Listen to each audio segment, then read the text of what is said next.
Right. I want to move on to this story, and it concerns me because I believe that this may have repercussions for anybody who is transmitting on social media. Armchair Detective versus Franklin RZUCEK. Now, Armchair Detective, I'm sure many of you know him, aka Alan Vinnicombe. He lost his High Court case against the brother of Shanann Watts, who was murdered by Chris Watts in the US in 2018. And I think the Watts family finally had enough. Finally had enough. Alan Vinnicombe was fairly well known on YouTube, and he lost this High Court libel case for harassment and defamation to the brother of Shanann. Shanann, of course, was murdered by Chris Watts, and so were their two children and the baby that she was carrying in August 2018. Chris Watts, of course, is now banged up. No hope of a parole ever. And but what happened was last Wednesday, February 26, Deputy High Court Judge Susie Allegra ruled in Mr. RZUCEK's favour. And it would appear that Alan Vinnicombe had gone above and beyond what is actually decent to do on social media. And part of the problem is, and this is the reason I take issue with people like Sean Atwood, is because these people don't care about truth. And I do worry that eventually their poor behaviour, their poor reporting, their sensationalist, unfact-checked, no due diligence gossip that they spread all over YouTube will impact us all. And we have to be careful, because what happened with Armchair Detective was he was attacking the family. He was, saying that the official narrative wasn't true, that, he was like implicating the family. He was running down Shanann Watts and the children, loads of awful stuff that was being said about these people. And honestly, it must be absolutely heartbreaking for a family to not only have your daughter and your grandchildren murdered, but then have some Fruit Loop across the ocean saying all this stuff about you. And where this concerns me is because you have real cases that need to be investigated that legacy media is not investigating. And so we are forced to on social media. And one of them is the disappearance of Madeleine McCann. And anybody who's ever looked into it will know Madeleine was not abducted. And that a cover-up has taken place, which has involved at least 3 police forces and governments and all manner of people. And so we should be able to comment on that on social media. But because of the actions of people like Armchair Detective and Sean Atwood, the window to do so is getting more and more narrow. So let me just take you back to this judgment. So eventually the RZUCEK family had enough. They took action and they won.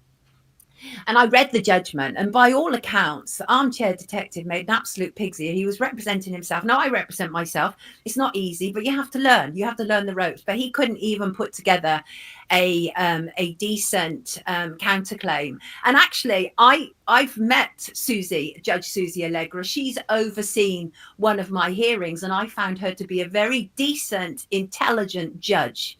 And she, she said it was that Vinnicombe's claim was a mishmash of legal wording, vague assertion of unspecified evidence or alternative facts. And that's the thing. It's court. You have to go with evidence. You can't just say the baloney that you might have said on your YouTube channel. But these people are making it difficult for real truth seekers. So it's all our duty to call out the Sean Atwoods, the Armchair Detectives, and anybody like that who don't give a fig about the truth, because their behavior is going to impact us all. And so they are going to have another hearing to determine costs, because he's lost. Alan Vinnicombe lost. It hasn't obviously gone to a final trial, because what this was a sort of summary judgment and a strikeout, and his claim has been struck out and they've won on the summary judgment.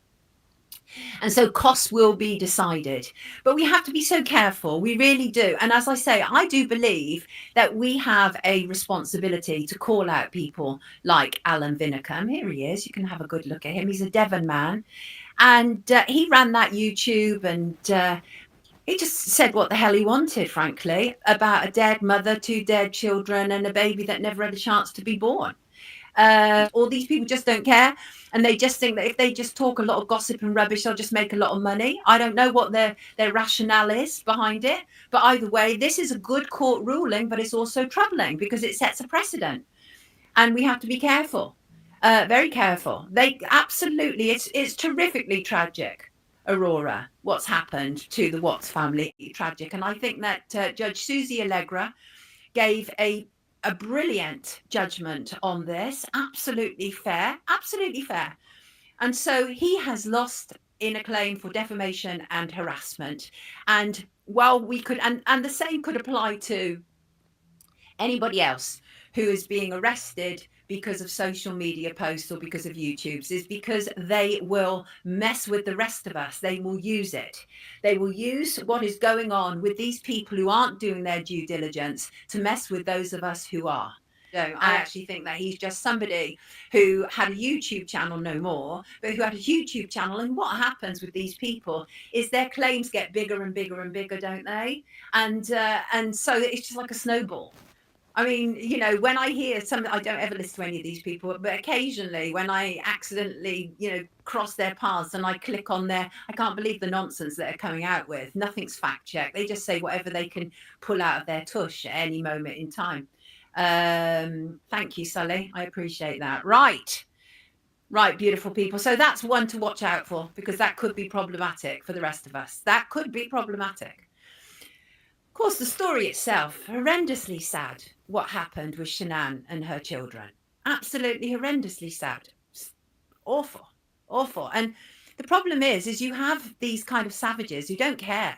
They have no care whatsoever. And as I say, I do worry that this will impact really important stories like the disappearance of Madeleine McCann, because this is ongoing for us. We're continuing to pay for it. And by the way, it's March, and March is where the Home Office usually gives the top up to the Metropolitan Police. But rest in peace, Shanann, Celeste, and Bella, and Nico never had a chance to be born.